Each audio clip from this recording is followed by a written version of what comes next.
నీ మాత్రం తెలియదాట్లు నాకు ఉన్నాయి. నోటికి వచ్చినట్టు మాట్లాడితే ఊరుకునే వాళ్ళు ఎవరు లేరు ఇక్కడ.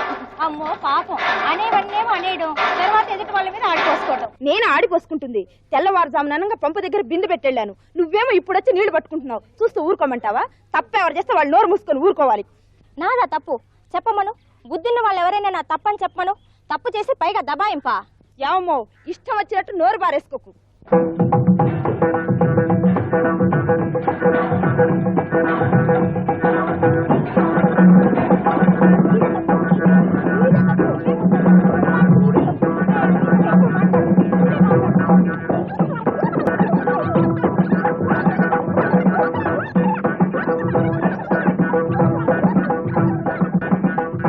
ఇదిగో ఏమో మనం కాదు, ఎవరినైనా పెద్ద మనిషిని పిలిచి అడుగుదాం. ఎవరు తప్పంటారు? అడుగు, నాకేమన్నా భయమా?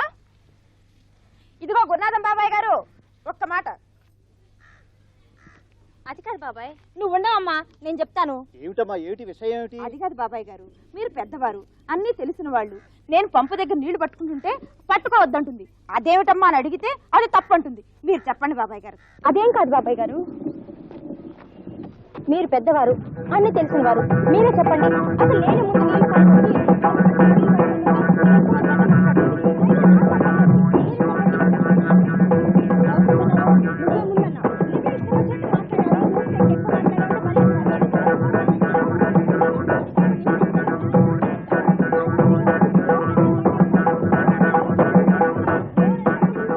ఇప్పుడు చెప్పండి బాబాయ్ గారు, బుద్ధున్న వాళ్ళు ఎవరైనా నా తప్పంటారా?